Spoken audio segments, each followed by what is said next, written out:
লোকেরা ঘুমাইয়া গেছে, শীতের দিন কুয়াশা পড়ে, শীতের দিন কুয়াশা পড়ে, বস্তির লোকেরা কত সুন্দর কম্বল গায়ে দিয়া ঘুমায়, স্ত্রী সন্তান নিয়ে ঘুমায়। আমি গুনাহগারটা কিন্তু ঘুমাই না, তোমার দরবারে তওবা করি। আল্লাহ তুমি আমার গুনাহগুলো মাফ করে দাও, আল্লাহ তুমি আমার গুনাহগুলো মাফ করে দাও। আজকের একটা বিষয় দিয়ে 5টা বিষয় বুঝাবো। মা বোনেরা আছেন, বাপ ভাইরা আছে, যুবক ভাইরা সব আমানতের খেয়ানত করলে কি শাস্তি? পর্দা মহিলার জন্য আছে, পুরুষদের জন্য পর্দা আছে। আল্লাহর নবীর এক সাহাবী ছিলেন সালাবা নাম, আর আরেক সাহাবীর নাম ছিল আব্দুর রহমান। আল্লাহর নবী ডাক দিয়ে বলেন, আল মুসলিমু আকুল মুসলিম, মুসলমান মুসলমানের ভাই। সুবহানাল্লাহ বলবেন না? ডাক দিয়ে বলেন, সালাবা আব্দুর রহমান আর তুমি সালাবা, তোমাদেরকে আমি ভাই ভাই বানায়া দিলাম, তোমরা কখনো পরস্পর তোমরা ঝগড়া করিও না। তাহলে ডাক দিয়ে বললেন, তোমরা পরস্পর ভাই ভাই, তোমরা কি পরস্পর ভাই ভাই? আল্লাহ নবী ডাক দিয়ে বলে, আব্দুর রহমান তুমি আমার সাথে যুদ্ধে চলে যাবা। বলেন, ইয়া রাসূলুল্লাহ আমি যদি যুদ্ধে চলে যাই আমার ফ্যামিলিটাকে কে দেখবে? বলে, তোমার ভাই সালাবার কাছে তোমার ফ্যামিলিটাকে আমানত দিয়ে দাও। সুবহানাল্লাহ বলবেন না? সালাবার কাছে যখন আমানত রেখে দিলেন, ডাক দিয়ে বলে, ভাই তোমার কাছে আমার স্ত্রী আর সন্তানকে আমানত রেখে দিলাম, তোমার কাছে আমার স্ত্রী সন্তান আমানত রেখে দিলাম, আমি যতক্ষণ পর্যন্ত আসতে পারি নাই অতক্ষণ পর্যন্ত তোমার কাছে আমার স্ত্রী সন্তান আমানত রেখে দিলাম, আমানত রেখে খেয়ানত করিও না। ভাইয়ের একটা যে গুরুত্ব, এখন যদি আমরা ছোট থাকতে বাপ মায়ের যখন জায়গা জমি ভাগ করে দেয়, বড় ভাই চিন্তা করে, কিছু কিছু মুনাফিক ভাই আছে, বা দেখো না ছোট ভাইটা একটা সই নিয়ে আমার নামে একটু বেশি নেওয়া যায়, ওর নামে একটু কম দেওয়া যায়। কথা ঠিক কিনা? এইরকম মুসলমান নাই? এইরকম মুসলমান আপনাদের দুর্গাপুরে নাই? ডাক দিয়ে বলেন, আব্দুর রহমান যখন যুদ্ধে চলে গেলাম, পরপুরুষ ধোকা দিল, এ সালাবা আব্দুর রহমানের স্ত্রী বড় সুন্দর, যা যা যা বাড়ির ভিতরে যা, পর্দার ভিতরে যা, বাড়ি ফাঁকা, তোমার ভেতরে যে লোভ লালসাটা আছে তুমি যাও যাও আব্দুর রহমানের স্ত্রীর সাথে জেনায় লিপ্ত হও। নাউজুবিল্লাহ বলেন, নাউজুবিল্লাহ বলবেন না? আব্দুর রহমানের স্ত্রী শয়তানের কাছে ধোকায় পড়িয়া সালাবা যখন আব্দুর রহমানের স্ত্রীর কাছে যায়, দেখেন ওর সাথে সাথে পর্দার আড়াল থেকে বলে, ও সালাবা তোমার ভাই আব্দুর রহমান কিন্তু আমাকে তোমার কাছে আমানত রেখে গেছে, তুমি আমানতের খেয়ানত করিও না। তুমি কি করো? তুমি আমার ঘর থেকে বের হয়ে যাও। কি দেখেন পর্দাশীল নারী। আর আমাদের এখনকার মা বোনদের যে অবস্থা, যত দিন যাচ্ছে পর্দা অবনতি হচ্ছে, ঠিক কিনা?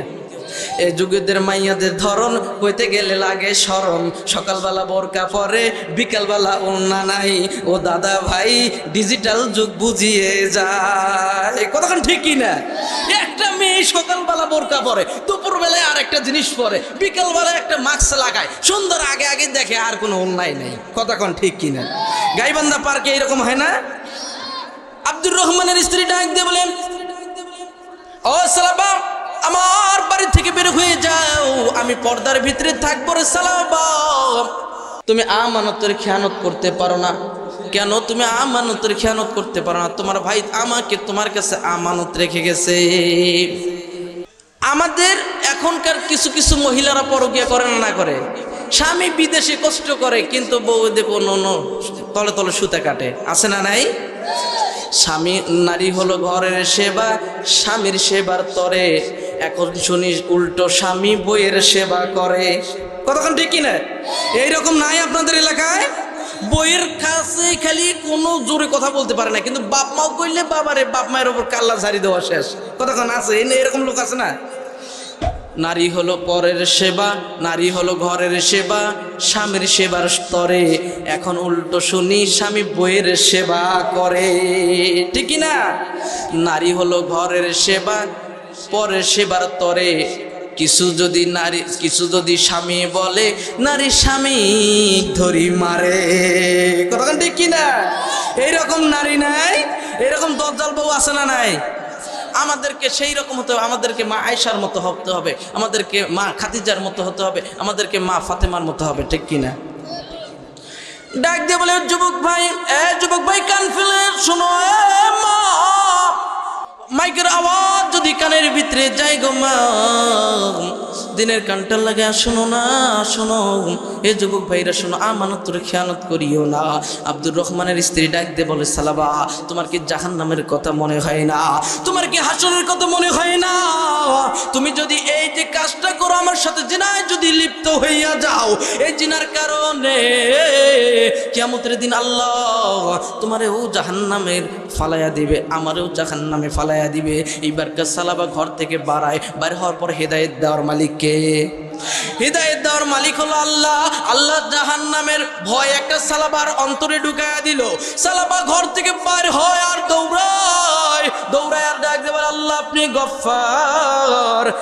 আপনি গফফার, আমি গুনাহগার, আল্লাহ আমি একটা ভুল করে ফেলছি, আল্লাহ আমি জিনা করতে গেছিলাম, আল্লাহ তুমি আমারে মাফ করে দাও। সালাবা এখন চিৎকার দেয় আর কান্নে পাহাড়ের টিলা যাইয়া বলে, আল্লাহ আমারে মাফ করে দাও, আমি গুনাহগার হইয়া গেছি, আমি আমানতের খেয়ানত করে ফেলছি, আল্লাহ তুমি আমারে মাফ দাও, আল্লাহ তুমি আমারে মাফ দাও। আব্দুর রহমান বাড়িতে আসে, দেখে সালাবা নাই, বউরে জিজ্ঞাসা করে আমার ভাই কই? ডাক দিয়ে বলে তোমার ভাই আমার সাথে জিনার কাজে লিপ্ত হইতে ধরছিল, আমি এইভাবে বলে দিছি। এইভাবে বলে দেওয়ার পর সালাবা বাড়ি থেকে বের হয়ে গেছে। আব্দুর রহমান ঘোড়া নিয়ে যাইয়া দেখে রে সালাবা অতিরিক্ত গরম বালির তাপে সিজদায় পড়ে বলে, আল্লাহ আমি গুনাহগার, আপনি গফফার, আল্লাহ আপনি যদি না মাফ করেন আমি বলো না কার কাছে যাব। এইভাবে সালাবা কান্নার পর আব্দুর রহমানকে মাথা উঠে চল নবীর দরবারে চলো নবীরে জিজ্ঞাসা করি তোমারে আল্লাহ পাক মাফ দিবেন নাকি, মাপের একটা রাস্তা দেখাইয়া যায়। সালাবা ডাক দিয়ে বলে, আব্দুর রহমান ভাই আমি আমানতের খেয়ানত করে ফেলছি, আমি মক্কা মদিনায় আর যাব না, আমার যদি নিতে হয় আমার হাতের রশি লাগাও, আমার পায়ে রশি লাগাও, গলায় রশি লাগাও, লাগাইয়া ঘোড়ার লাগামের সাথে লাগাও, না ছাড়া আমি মদিনাতে যাব না, না ছাড়া আমি মদিনাতে যাব না। আব্দুর রহমান বাধ্য হইয়া রে বাবাজি যখন ওনার হাতের রশি লাগায়, পায়ে রশি লাগানোর পর পাহাড়ের টিলা থেকে যখন সালাবারে নামায়, ঘোড়া যখন ছুটতে ধরে, পাথরের সাথে লাগতে লাগতে আব্দুল সালাবার গায়ের চামড়াগুলো নাই, সালাবার গায়ের চামড়াগুলো ছিঁড়ে যায়, রক্ত প্রবাহিত হয়। ডাক দিয়ে বলে, ও আব্দুর রহমান ভাই আমি আগেই নবীর কাছে যাব না, তুমি আমার আবু বকরের কাছে নিয়ে যাব, আবু বকরকে জিজ্ঞাসা করব আমার মতো নাফরমান রে আল্লাহ তাআলা মাফ দিবেন কিনা। আবু বকর শুনে বলে, ভাই তুমি আমার বাড়ি থেকে বের হয়ে যাও, মাফ দেওয়া না দেওয়া আল্লাহর ব্যাপার, তুমি আমার বাড়ি থেকে বের হয়ে যাও। ওমরের দরবারে গেল, ওসমানের দরবারে গেল, আলীর দরবারে গেল, ডাক দিয়ে বলে, ভাই আমার বিশ্বনবীর দরবারে নিয়ে যাও, আমার মতো নাফরমান রে আল্লাহ মাফ দিবেন কিনা। বলে, মাফ দাও না দাও আল্লাহর ব্যাপার, তুমি আমার বাড়ি থেকে বের হয়ে যাও। নবীজি ডাক দিয়ে বলে, সালাবা আমানতের খেয়ানত করছো ফেলছো, এটা এমন একটা পাপ, ওই মানুষ হইয়া মানুষের মনে কষ্ট দিও না, যতক্ষণ পর্যন্ত মানুষ ওই মানুষটা তোমারে মাপ না দিবে ততক্ষণ পর্যন্ত আমার আল্লাহ মাপ দিবে না। যা যা যা তার কাছে যাইয়া মাপ চা। সালাবা বলে, আব্দুর রহমান রশি আমার সারিয়া দে। সবার দরবারে গেলাম, সবাই ফিরাইয়া দিল, আমি আমার আল্লাহর দরবারে তওবা করব, আমি আমার আল্লাহর কাছে যাব, আমি আমার আল্লাহর কাছে চাইব। আমার আল্লাহ রহিম, আমার আল্লাহ রহমান, আমার আল্লাহ গফফার, আমার আল্লাহ কারিম, আমার আল্লাহ আমারে কখনো ফিরাবে না।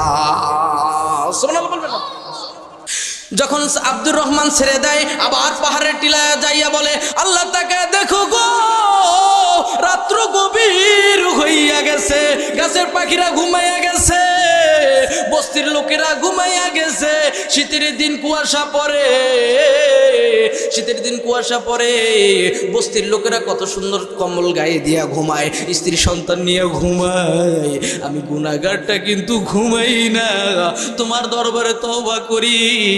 আল্লাহ তুমি আমার গুনাহগুলো মাফ করে দাও, আল্লাহ তুমি আমার গুনাহগুলো মাফ করে দাও। আল্লাহ দয়ার সাগর, আল্লাহর মনে মায়া লাগিয়া গেল।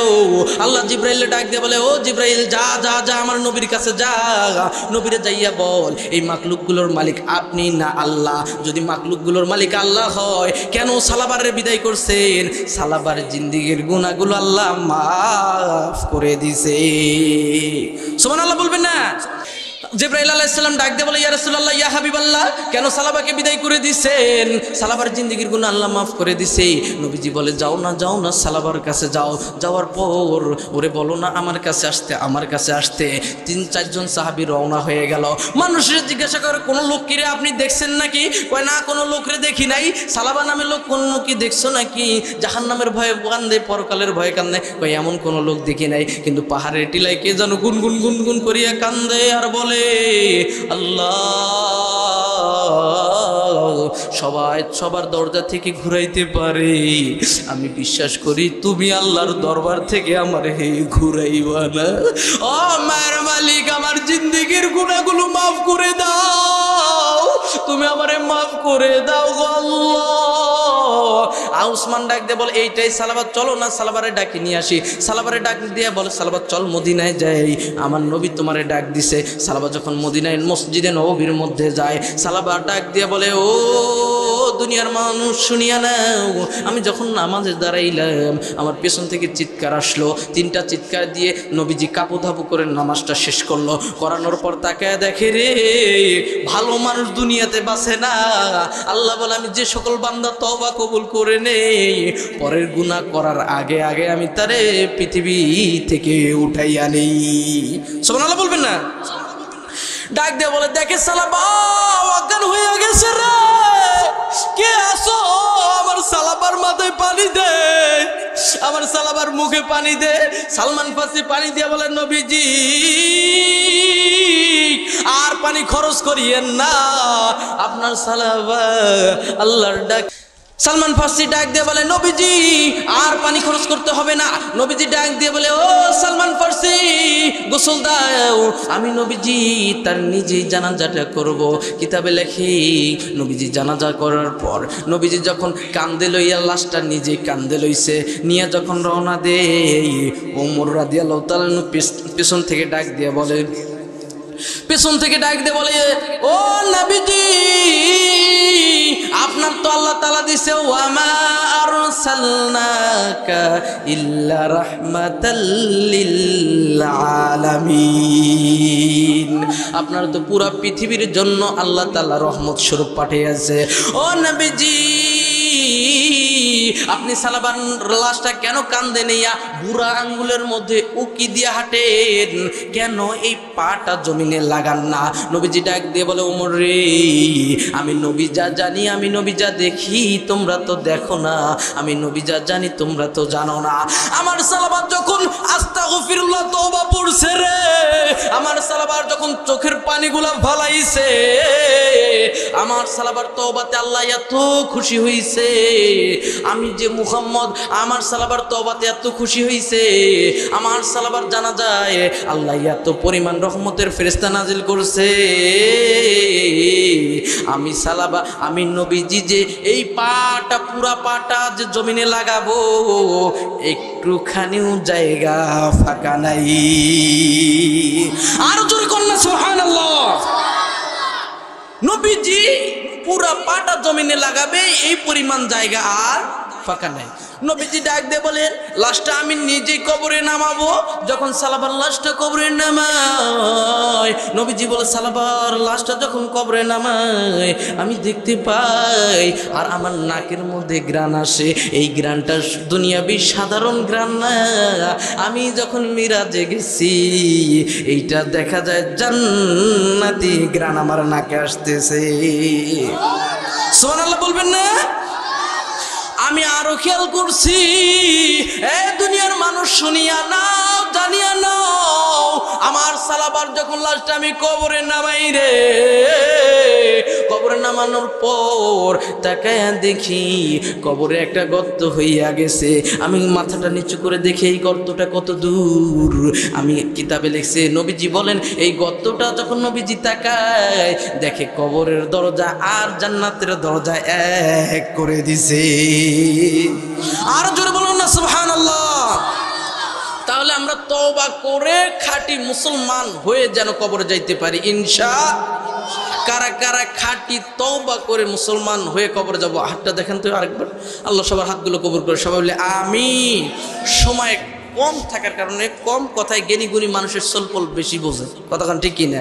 যেটা আমি বুঝাইতে চাইছিলাম এই কথাটাই আল্লাহ 28 পারা সূরা তাহরীর মধ্যে বলে, ইয়া আইয়ুহাল্লাযীনা আমানু তুবু ইলাল্লাহি তাওবাতান নাসুহা।